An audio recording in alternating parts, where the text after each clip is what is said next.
The story begins with Paul finding a rather creepy-looking grimoire at a library. Intrigued, he takes it home, and upon arriving there, he is greeted by his sister, who notices that he's been acting pretty fishy these last few days. And after seeing some weird stuff on her phone, she barges into his room to show it to him.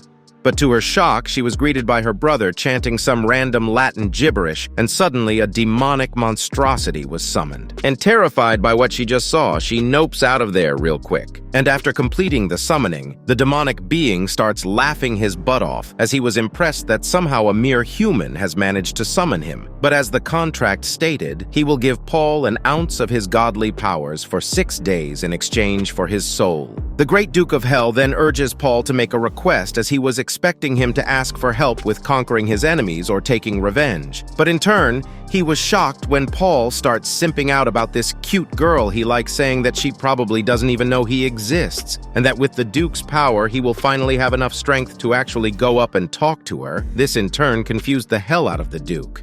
Meanwhile, at a cafe, a cute chick named Elena is seen serving a customer coffee, all while Paul and the Duke were just stalking her from afar and thinking that this dumb sack of meat has summoned him without knowing who he is. The Duke explains that his name is Astaroth, one of the 23 great dukes of hell, and that he rules over countless legions of bloodthirsty demons, and that with his help he can lay waste to this entire city and make him king of it. Hearing this, Paul simply brushed him off, saying that he already knew who he was and that he's not really interested in conquest. In fact, the only thing he wants to conquer is her heart. And just then, Paul spots a tall blonde dude speaking to his crush, which really soured his mood. Later on, while the blondie dude was commuting back home, he was suddenly grabbed by countless fleshy hands and then plunged into the ground, where he came face to face with a very pissed off Paul. And having no flipping clue what just happened, Paul tells him that he's actually dead, and this place is limbo. So in order for his soul to move on, he must confess. Paul then pulls out a picture of Elena and asks him what's his relationship with her. At first, the blondie dude tells him that they're just friends, but Paul didn't believe him, as he thinks they're intimate. But the blondie reassures him that they simply became friends because they work at the same place. Hearing this made Paul ecstatic, and feeling guilty about what he just did, he tells the dude that he's really sorry for bringing him here, and that he's actually not dead and this is just his bedroom, and then he lets him out. Soon afterwards, Paul gets out of his room to tell Astaroth the good news, but instead finds him holding his unconscious sister. Panicked, he tries to call the cops just before Astaroth pleads with him, as he tells him that he didn't do anything to her. She just fainted when she saw him. Paul tells him that no wonder she did, as he has a hell of a mug. He then summons a bunch of hellish hands and takes her to her room. This seemed to surprise Astaroth, as no human can wield that sort of magic. And picking up on this, Paul tells him that he learned a lot of handy spells while looking for a way to summon him, just before he again summons a gigantic peace sign on top of a corporate building, which further shocked the hell out of Astaroth. And unbeknownst to him, Paul had summoned the giant peace sign right on top of the Holy Order's HQ. There, their commander summons his most trusted agents and informs them of the dire situation, stating that none other than those pesky demon worshippers, also known as the Sons of Baphomet, could pull off such a powerful spell. And on top of that, they're clearly trying to pick a fight with them. He then urges them to find out who did this. But to his surprise, his most trusted members start fighting over who is the best Powerpuff Girl. This really seemed to annoy him enough so that he actually called one of his secret agents to handle the case, and surprisingly enough, it turned out to be Elena. Meanwhile, Paul and Astaroth are seen just chilling and playing Minecraft until Paul remembers that he will be late for school and dips, but not before asking Astaroth to do him a favor and clean up the house while he's gone, as his father will soon return from his trip. And lastly, Paul tells him that he really should hide soon enough, as he doesn't want his father seeing him. And after leaving, Astaroth summons 2 of his most loyal followers, who at first expected to be sent into battle. But to their shock, Astaroth hands them cleaning supplies, and the 3 start cleaning the house in silence. And while cleaning, the 2 siblings wonder why their great master has summoned them to do such a lowly task. But the sister chimes in and tells her foolish little brother that this is all a test, as the 2 of them are their master's most elite and top-ranking followers, and as such, they are expected to act out his will, no questions asked. But just then, the brother accidentally breaks a broom, and the two start to panic really badly. But thankfully, the sister recalls that there is a mystical shop around this city that sells all manner of things called Walmart, and suggests that they should go and find a replacement there. And at first, the brother was willing to tell his master about his massive and unforgettable mistake, but after hearing what his sister said, he suddenly stabbed his leg and starts bleeding everywhere. And to not further mess up the house, the two leave, which really confused Astaroth. The two then start to wander around the city with a satisfied grin, looking for that supposed mystical shop to replace the broom. Meanwhile, Astaroth had just finished cleaning, so he brews a cup of tea and takes a small break. But suddenly he flips the frick out and starts torching the place, all while screaming that he's Astaroth,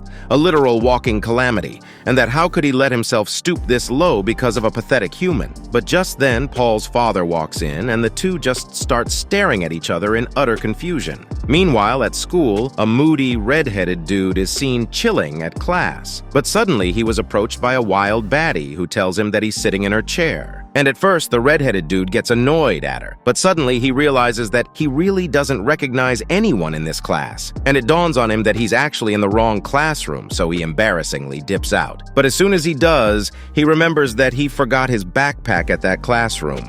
So he starts having a panic attack, all while mumbling to himself that nobody really will care, nor will notice him if he goes back. Plus, he doesn't really care about what others think of him. So he goes back inside the classroom and picks up his backpack, all while Paul was following him. And after seeing his previous year's classmate named Zoe, Paul tells her that he must have entered the wrong classroom, and that in his defense, he followed the red-headed dude as he's in his new class. Zoe then chimes in and says that that creepy dude was sitting in her seat before, and that he must have forgot his backpack before leaving, and that it must be really embarrassing being in his shoes right now, all while the red-headed dude was fuming in embarrassed rage. Flashbacks show that the red-headed dude is actually one of Elena's co-workers, and on a faithful day, the president of the Holy Order shows up at the cafe and asks him to show him where Elena is, and creeped out by just how shady he looks, he asks him who he is, to which the president tells him that he's her uncle. But Elena suddenly shows up and calls him president,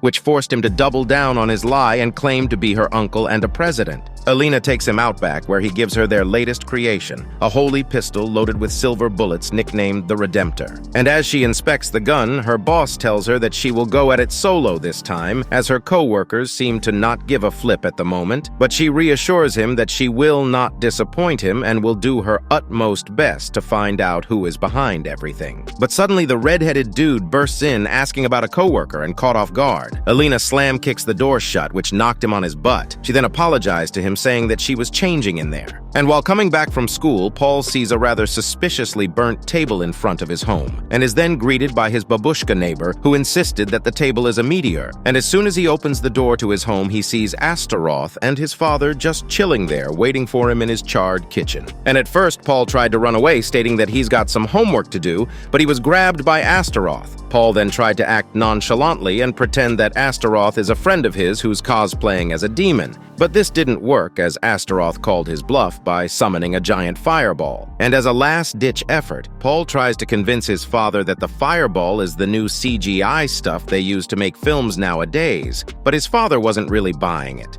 Realizing that he's done for, Paul shoves Astaroth inside his room, all while hoping that his dad didn't realize what Astaroth is. But suddenly Astaroth snaps at Paul, telling him to just cut the crap and tell him who he really is, as no mere human could command him, let alone summon him. Hearing this, Paul gets confused, but Astaroth cuts him off and tells him that he already knows who he is, as he's an agent working for his rival named Dantalion, the Great Duchess of Hell, saying he was summoned here so that his kingdom in hell becomes weaker and easier to invade. But just then, Paul's dad barges in asking about his sister, as he got a call from school saying that she hasn't attended class in 2 days. And at first, Paul was genuinely confused and worried, but after putting all the pieces together, he starts panicking internally after he realized that she probably dipped after seeing a literal demon in her house. And sure enough, 2 days later, Juliet is seen riding a bus, terrified and holding a cross. Flashbacks show that 2 days ago, Juliet had accidentally seen her little brother summon a literal demon. And at first, she slams the door shut, thinking that there is no way in hell what she just saw was real. I mean, her little brother has been interested in the occult as of late, but she simply refused to believe that he could summon a freaking demon. So she took another peek to confirm that it was real, and sure enough, it was very freaking real. Terrified, she bolted towards her room only to slip and hit her head hard on the side of her bed. And after a couple of hours, she wakes up not remembering anything, but nonetheless she was happy because she doesn't have school this morning, but she could have swore she had a nasty nightmare or something. She then meanders towards the kitchen to get some breakfast, only to come face to face with a literal demon casually eating cereal. Seeing this, she panics hard and reflectively pretends to faint, even though she knew it was a terrible idea to do so. Seeing this, Astaroth gets worried, so he picks her up and brings her to Paul, who started cracking jokes about how Astaroth has a hell of a face. Hearing this terrified Juliet, especially after she heard just how casual her brother was speaking to a fricking demon. But finally, Paul summons numerous slimy hands and no-clips her to her room, which further scared and grossed the living hell out of her. She then swears that they need to hire a freaking exorcist ASAP. So that's exactly what she did. She stayed up all night looking for one until she eventually stumbled upon a lead on Reddit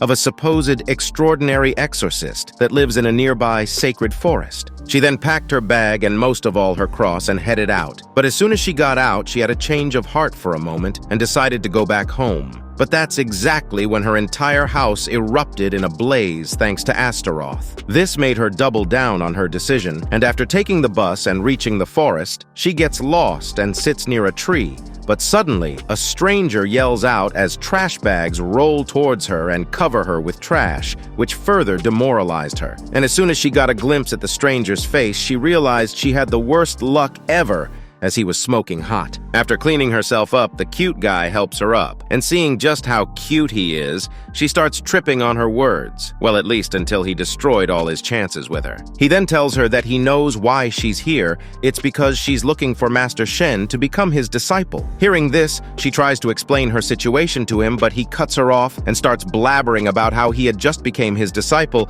just before forcing her to train under him first until she's ready enough to train with the master. The cute guy then did some pistol weird-ass move called the Ethereal Roar of the Silver Lion that's supposed to be a very effective spell against demons. But nothing really happened. He then asked her to copy what he just did, stating that she needs to compress her inner spirit in her stomach and then release it out. Hearing this was the straw that broke the camel's back, and despite thinking that everything was utter horse crap, she gave it a shot anyway. And fueled by all the horrors and this weirdo spouting BS, and especially the freaking demon that Paul had summoned, Juliet compressed all her anger and frustration, and for a moment she was truly done with all their BS. And suddenly that weirdo starts running his mouth again, which pissed her off even further, causing her to explode outwards in a magical beam that destroyed a part of the forest. And remember when the cute weirdo told her to compress her inner spirit on her stomach? Well, she might have compressed something else because the beam of light didn't shoot out from her fingertips. Anyways, the sudden outburst of magical energy caught Astaroth's attention, who was currently just chilling at the park with Paul. And after seeing Paul worried about his sister, Astaroth tells him that if he's sure he has enough time to look for her, as the contract is going to end in 3 days,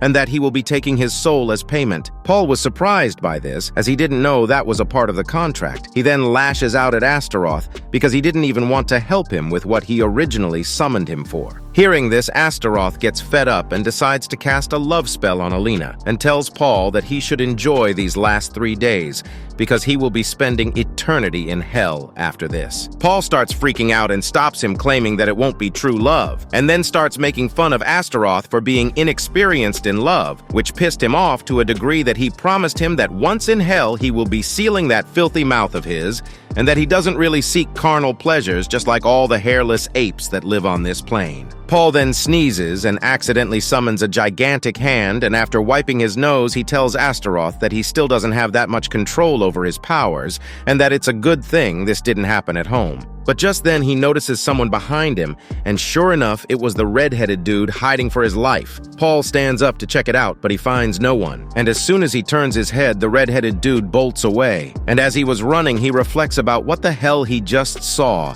and comes to the conclusion that Paul is some sort of powerful sorcerer who summoned Satan to help him take over the world. And out of the blue, Paul cuts him off, covered in demonic hands. And realizing that this dude is from his class, Paul extends a hand to greet him, but the red-headed dude thought he was just about to end him. So he screamed out for him to wait and offered to help him achieve his goal. Even if he has to dirty his hands in the process, he'll do it. Paul then asks him if he really understands what he's after, to which the red-headed dude says yes, and then finally Paul asks him if he has a girlfriend, which really seemed to confuse him. Alright, that's all for today. Don't forget to like and sub as it really helps out. Part 2 should be coming out soon, if not already.